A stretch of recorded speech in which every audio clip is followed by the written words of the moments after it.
একজন মাফিয়া কিছু black sweet অফিসারদের দিয়ে ভয়ঙ্কর এক মার্শাল আর্ট টিচারকে মারানোর পরিকল্পনা করে, আর এইটাই হয়ে যায় তাদের জীবনের সবথেকে বড় ভুল। তো চলো আর বেশি ইন্ট্রো না দিয়ে গল্পে ঢুকে পড়া যাক। গল্পের শুরুতেই মেক্সিকোর কয়েকজন পুলিশ অফিসার রায়ান নামের একজন লোককে ধরতে তার ভ্যানকে চারিদিক দিয়ে ঘিরে ফেলে। রায়ান সিসিটিভিতে এসব কিছু দেখার পর হঠাৎ করেই রায়ান তাদের উপরে আক্রমণ করে দেয়। হঠাৎ এরকম আক্রমণের ফলে সমস্ত অফিসার ভয় পেয়ে যায়, তবুও রায়ান তাদের মধ্যে থেকে দুইজন অফিসারকে বেঁচে ফিরতে দেয়। আসলে কিছুদিন ধরে রায়ান মেক্সিকোর বর্ডারের কাছে একটা ভ্যানে সে একাই থাকতো এবং তার কারো সঙ্গে কোনো সম্পর্কও ছিল না। সে প্রতিদিন সকালবেলা উঠেই তার রুটিন অনুযায়ী হেভি এক্সারসাইজ করত এবং তার নিজের তৈরি করা মার্শাল আর্টের প্র্যাকটিস করত এবং বিভিন্ন ধরনের কলাকৌশল শিখত এবং কনস্ট্রাকশন ওয়ার্কারের কাজ করত এবং রাতে তার মৃত স্ত্রীর কথা ভেবে ঘুমাতো। একদিন সকালে প্র্যাকটিস করার সময় সে অস্কার নামের একজন ছেলেকে লক্ষ্য করে যে প্রতিদিনের মতো আজও দূর থেকে দাঁড়িয়ে তাকে নকল করছে। সে রায়ানের প্রতিটি মুভ কপি করছিল, কিন্তু তার দিকে রায়ানের নজর পড়তেই সে দ্রুত সেখান থেকে পালিয়ে যায়। সে সোজা সেখান থেকে স্কুলে চলে আসে। স্কুল শেষ করে সে যখন বাড়ি ফিরছিল তখনই একটা লোকাল গ্যাংয়ের লোক তাকে গাড়ি নিয়ে ফলো করছিল। এটা দেখে অস্কার খুব ভয় পেয়ে যায়, কারণ ওরা মাঝে মধ্যেই অস্কারকে ভীষণ বিরক্ত করত।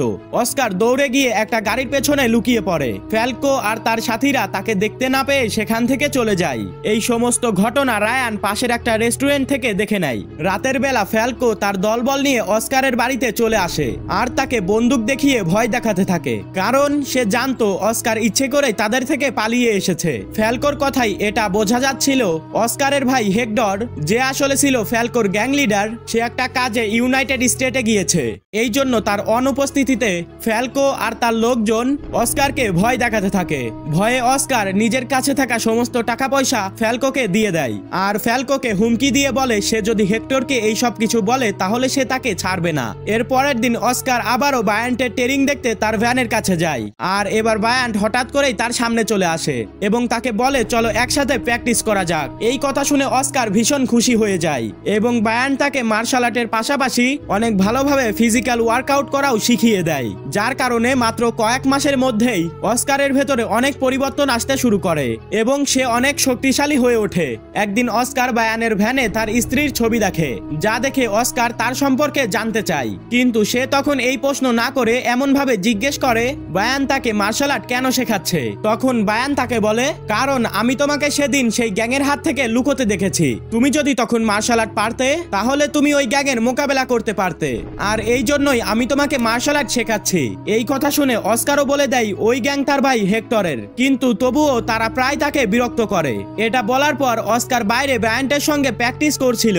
ঠিক তখনই ফ্যালকো আর তার দলবল সেখানে চলে আসে, কিন্তু তাদের সঙ্গে তার ভাই হেক্টর ছিল, যে কিনা কিছুক্ষণ আগে ইউএস থেকে ফিরে এসেছে। হেক্টরকে দেখে অস্কার খুব খুশি হয় এবং দুজনে পরস্পরকে জড়িয়ে ধরে কথা বলতে থাকে। ওই সময় হেক্টরের চোখ রায়ানের উপর পড়ে এবং তার খুব অদ্ভুত লাগে, কারণ ব্রায়ানকে দেখতে অনেকটাই পুলিশ অফিসারের মতো। এই জন্য সে অস্কারকে বলে বায়ানের থেকে অনেকটাই দূরে দূরে থাকবে এবং তাকে নিয়ে একটা ফাইটিং ক্লাবে চলে আসে, যেন সে রায়ানের কাছে না গিয়ে এখানেই ফাইটিং শিখতে পারে। সেদিনই অস্কারের প্রথমবার দেখা হয় মেরিসলের সাথে, যে কিনা আসলে এই ক্লাব মালিকের মেয়ে ছিল।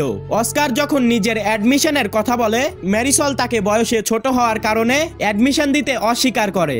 অস্কার রাজি হয়ে যায়, কিন্তু সে মেরিসলের সঙ্গে কথা বলতে থাকে এবং ধীরে ধীরে তারা বন্ধু হয়ে যায়। এদিকে হেক্টর অনেকদিন পর ইউএস থেকে ফিরেছে, এই জন্য রাতে সে অনেক বড় একটা পার্টির আয়োজন করে তার ফিরে আসার উদ্দেশ্যে, যেখানে তার পুরো গ্যাং এবং অনেক মেয়েরা উপস্থিত ছিল। সেখানে অস্কারও ছিল, কিন্তু ফ্যালকোকে দেখে তার খুব খারাপ লাগছিল। এই জন্য সে হেক্টরের কাছে অজুহাত দিয়ে সেখান থেকে বেরিয়ে যেতে চাইছিল, কিন্তু হেক্টর তাকে যেতে দেয় না, কারণ হেক্টর ভাবছিল সে এখান থেকে বেরিয়ে আবারও বায়ানের কাছে চলে যাবে। এই জন্য অস্কারকে না চাইতেও পার্টিতে থাকতে হয়। কিছুক্ষণ পরে তারা ক্লাবে চলা আন্ডারগ্রাউন্ড ফাইটিং দেখতে থাকে, যেখানে একজন ফাইটার সমস্ত ম্যাচ জিতে যাচ্ছিল এবং তার সামনে কেউ দাঁড়াতেও পারছিল না এবং তার বিরুদ্ধে কেউ রিংয়ে লড়তেও রাজি হচ্ছিল না।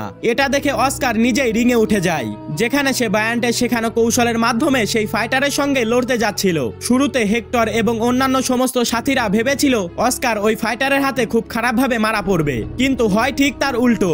রায়ানের শেখানো মাত্র কয়েকটা মুভেই অস্কার সেই ফাইটারকে মাটিতে ফেলে দেয়। এটা দেখে সবাই খুব অবাক হয়ে যায়, এমনকি হেক্টরও খুব খুশি হয়, কারণ তার ছোট ভাই এমন কিছু করে দেখাবে সে ভাবতেও পারেনি। লড়াইয়ে জেতা সমস্ত টাকা অস্কার হেক্টরকে দিয়ে দেয় এবং সে সেখান থেকে বেরিয়ে যায়। সেদিন ফ্যালকো অস্কারকে দেখে বুঝে গিয়েছিল যে এখন থেকে অস্কারকে বিরক্ত করা মানে নিজেই নিজের মৃত্যুকে ডেকে আনা। এর পরের দিন সকালে পাইরু নামের একজন লয়ার গলফ খেলছিল। তখন কেউ একজন তাকে কল করে একটা ভিডিও পাঠায়। ভিডিওটা দেখে পাইরু সোজা জেলে গিয়ে বড় একটা মাফিয়ার সঙ্গে দেখা করে। এই মাফিয়ার নাম ছিল সনি। পাইরু তখন সনিকে একটা ভিডিও দেখায়, যেই ভিডিওতে অস্কার রায়ানের শেখানো কৌশলে লড়ছিল। এই ভিডিওটা ছিল সেই আন্ডারগ্রাউন্ড ফাইটের। আসল কথা, সনি জেলে আছে রায়ানের কারণেই। তখন সনি দ্রুত অস্কারের সাহায্যে রায়ানকে খোঁজার কথা বলে, যাতে সে পুরনো প্রতিশোধ মেটাতে পারে। এদিকে হেক্টর তার সাথীদের নিয়ে রায়ানের কাছে যায়, যাতে রায়ানই অস্কারকে ট্রেনিং দেয় এবং অস্কার যেন ভবিষ্যতে দুর্দান্ত একটা MMA ফাইটার হয়ে ওঠে। কিন্তু গত এক সপ্তাহ ধরে হেক্টর ইচ্ছা করে অস্কারকে রায়ানের কাছে যেতে দেয়নি। কিন্তু এখন শুধু নিজের লাভের জন্য হেক্টর অস্কারকে ট্রেনিং দিতে বলে। কিন্তু এখন রায়ান অস্কারকে আর ট্রেনিং দিতে রাজি হয় না। প্রথমে হেক্টর তাকে অনেক টাকা দিয়ে রাজি করানোর চেষ্টা করতে থাকে, কিন্তু রায়ান না মানলে হেক্টর বন্দুক বের করে ভয় দেখাতে যায়। এটা দেখে রায়ান 1 সেকেন্ডের মধ্যে তার বন্দুক বের করে হেক্টরের দিকে তাক করে। তার এত দ্রুত মুভ দেখে হেক্টর আর তার লোকজন একদম চুপ করে যায়। রায়ান তখন তাদের চলে যেতে বলে এবং পরে অস্কারকেও সেখান থেকে পাঠিয়ে দেয়। তাই অস্কার আবারও হেক্টরের সাথে মেরিসলের কাছে যায়। সেখানে অস্কার মেরিসলের সঙ্গে কথা বলছিল। ঠিক তখনই সেখানে ইভান এবং ভেলাত নামের দুজন লোক আসে। তারা অস্কারকে বক্সিং ক্যারিয়ারে এগিয়ে নিতে চায়। ইভান অস্কারকে রায়ানের ছবি দেখায় এবং তার সম্পর্কে জানতে চায়। এদের এই আচরণ দেখে হেক্টর বুঝে যায় এরা আসলে বক্সিং এর কোনো লোক না, বরং এরা ছিল দুজন হিটম্যান, যারা হয়তো রায়ানের কোনো ক্ষতি করতে চায়। তাই অস্কারকে বাঁচাতে হেক্টরই তাদের সঙ্গে কথা বলতে থাকে এবং সে বলে তারা রায়ান নামের কোনো লোককে চেনে না। এই কথা শুনে ব্লাদ এবং ইভান সেখান থেকে চলে যায়। তাদের চলে যাওয়ার পরে অস্কার এবং ইভান দুজনেই রায়ানকে নিয়ে চিন্তায় পড়ে যায়, কারণ রায়ান কোনো খারাপ মানুষ ছিল না। রায়ান আসলে একজন ভালো মানুষ ছিল। এখন রায়ানের যদি কোনো ক্ষতি হয় তাহলে সেইটা অস্কারের ফাইটিং ভিডিওর জন্যই হবে। তাই তারা সিদ্ধান্ত নেয় এক্ষুনি তারা রায়ানের কাছে গিয়ে সবকিছু জানাবে। এই সময় ম্যারিসল এবং হেক্টরের দুজন লোকও তাদের সাথে যায়। শুরুতে রায়ান অস্কারকে দেখে সেখান থেকে ফিরে যেতে বলে। তখন ম্যারিসল এগিয়ে গিয়ে অস্কারের কথা শুনতে বলে। এরপর অস্কার ইভান এবং বিলাদের ব্যাপারে সবকিছু তাকে জানায়। এই কথা শুনে ইভান দ্রুত অস্কার এবং মেরিসাকে তার ভ্যানের ভেতরে যেতে বলে, কারণ সে বুঝে গেছে লাদ এবং ইভান তাদের পিছু নিয়ে হয়তো সেখানে পৌঁছে গেছে। এবং সত্যিই তাই হয়েছিল। ইভান পাশের দিক থেকে সরাসরি রায়ানকে টার্গেট করার চেষ্টা করছিল এবং লাদ রাইফেল নিয়ে এগিয়ে আসছিল। রায়ান হেক্টর এবং তার লোকজনদেরকেও ভ্যানের ভেতরে ঢুকতে বলে, কিন্তু তারা ঢোকার আগেই ইভান তার দুই সঙ্গীকে মেরে ফেলে। তবুও হেক্টর এবং ইভান শেষমেশ ভ্যানে উঠে বাঁচতে পারে, কিন্তু তবুও রায়ান কিছু একটা বুঝে উঠতে পারছিল না তারা তার খোঁজ পেল কিভাবে, কারণ সে তো অনেক আগে থেকেই আমেরিকা থেকে এখানে এসে লুকিয়েছিল। তখন ম্যারিসল অস্কারের সেই ভাইরাল ভিডিওটা দেখায়। ভিডিও দেখে রায়ান সব বুঝে যায়। তখন রায়ান সবাইকে বুলেট প্রুফ কাচের পেছনে যেতে বলে এবং নিজে সরাসরি ক্রসবো তুলে ইভানকে হত্যা করে। এটা দেখে ভ্লাদ রেগে যায়, তাই সে পেট্রোল নিয়ে রায়ানের ভ্যান জ্বালাতে যেতে থাকে। কিন্তু কিছু করার আগে রায়ান ক্রসবো নিয়ে তার দিকে তাক করে। এটা দেখে লাদ তার দিকে গ্যাসোলিনটা ছুঁড়ে মারে এবং লড়াই করার জন্য সামনে এগিয়ে যায়। কিন্তু রায়ানের কৌশলের সামনে সে 1 মিনিটও টিকতে পারে না। এই জন্য রায়ান তাকে অনেক খারাপভাবে মারধর করে এবং তার উপরে পুরো গ্যাসোলিন ঢেলে দেয় এবং তাকে বলে যদি ব্লাদ না বলে কে তাকে মারতে পাঠিয়েছে তাহলে সে তার গায়ে আগুন ধরিয়ে দেবে। কিন্তু তবুও ব্লাদ কিছু বলে না, বরং নিজেই আগুন লাগিয়ে আত্মহত্যা করে। এই জন্য রায়ান বুঝে যায় এখানে আরো হিটম্যান আসতে পারে। এই জন্য সে সাথে সাথে হেক্টর এবং অস্কারের কাছে যায়। রায়ান তার ভ্যানের নিচে থাকা একটা গোপন সুড়ঙ্গের পথ দেখায়, যাতে তারা সবাই নিরাপদে এখান থেকে বেরিয়ে যেতে পারে। সেই পথ দিয়ে যেতে যেতে রায়ান হেক্টরকে জানায় আগে সে নিজেও FBI এর জন্য কাজ করত।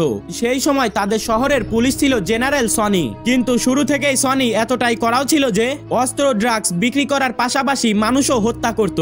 এই সব কিছু জানার পরে রায়ান তার পুরো গ্যাংকে ধরিয়ে দেয় এবং সনিকে জেলের ভেতরে পাঠিয়ে দেয়। এই জন্যই সনি তার থেকে প্রতিশোধ নিতে চায়। জেলে বসেও সনিকে 5 স্টার ফ্যাসিলিটি দেওয়া হতো, কারণ বড় বড় অফিসারদের ঘুষ দেওয়ার জন্য তার কাছে প্রচুর টাকা ছিল।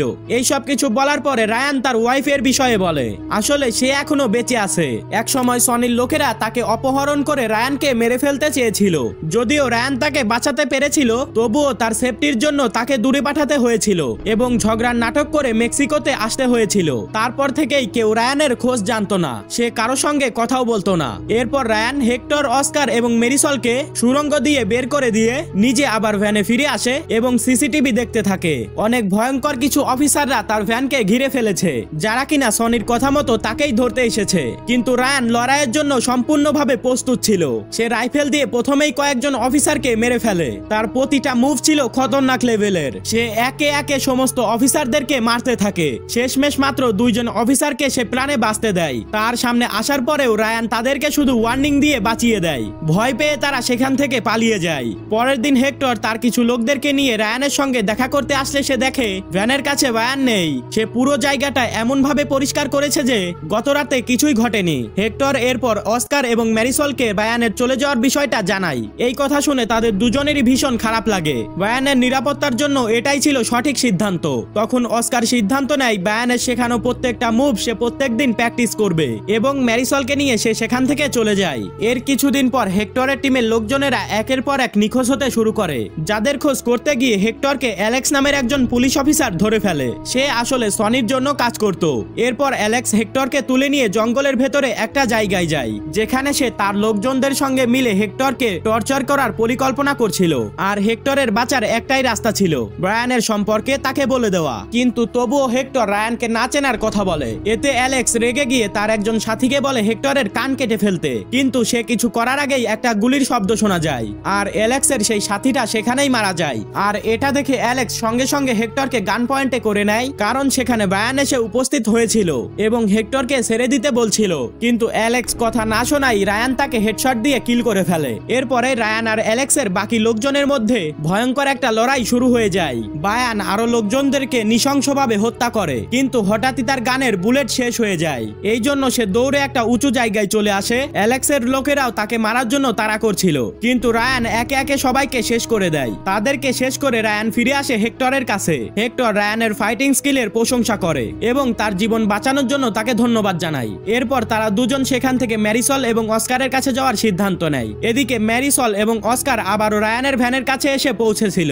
হঠাৎই সেখানে FBI এর একটি টিম পৌঁছে যায়। তাদের দেখে অস্কার ভাবে তারাও হয়তো রায়ানকে মারতে এসেছে, তাই সে তাদের সঙ্গে লড়তে শুরু করে। কিছু অফিসারদেরকে সে হারালেও একজনকে সে কিছুতেই হারাতে পারছিল না, কারণ সেও ঠিক রায়ানের মতন করেই ফাইট করতে জানতো।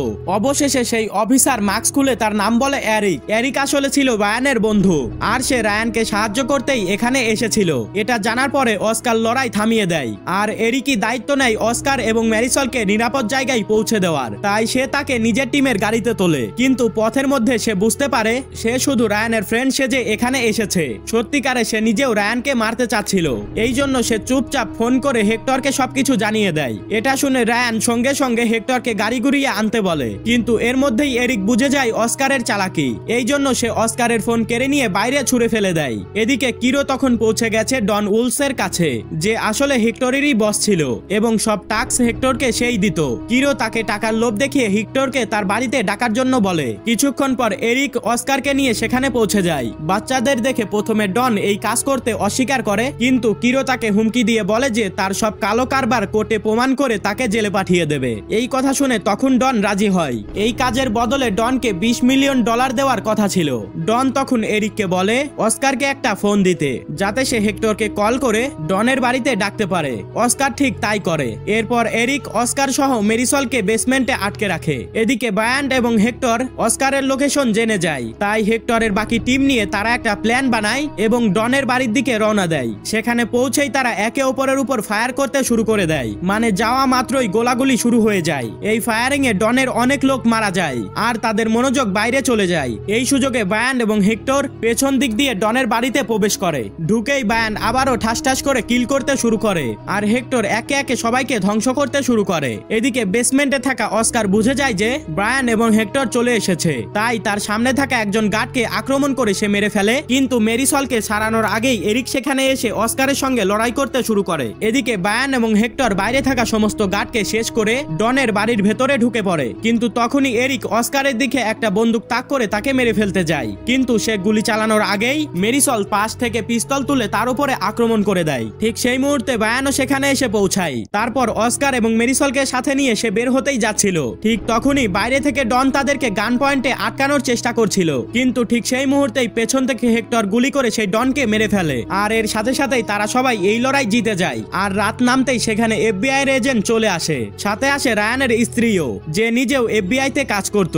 এতদিন পর সে রায়ানকে দেখে ভীষণ খুশি হয়ে যায়। এদিকে রায়ানও তার স্ত্রীকে নিয়ে নিরাপদে থাকতে চায়, তাই সে FBI এর পোশাক পরে সনির কাছে পৌঁছে যায়। তারা সনিকে শেষ করতে পুরোপুরি প্রস্তুত ছিল, কিন্তু সত্যিই কি তারা তাকে মেরে ফেলবে নাকি রায়ান তাকে ভয় দেখিয়ে ছেড়ে দেবে? এই বিষয়টা ডাইরেক্টর অডিয়েন্সের উপরে ছেড়ে দিয়েছেন। আপনাদের মূল্যবান মতামতটা অবশ্যই কমেন্টে জানিয়ে যাবেন। আর এভাবেই এই মুভিটা এখানেই শেষ হয়ে যায়। তো বন্ধুরা, কেমন লাগলো আজকের ভিডিওটা ভালো লেগে থাকলে অবশ্যই লাইক করে চ্যানেলটাকে সাবস্ক্রাইব করে রাখতে পারেন। আজকের জন্য বিদায় নিচ্ছি। আসসালামু আলাইকুম।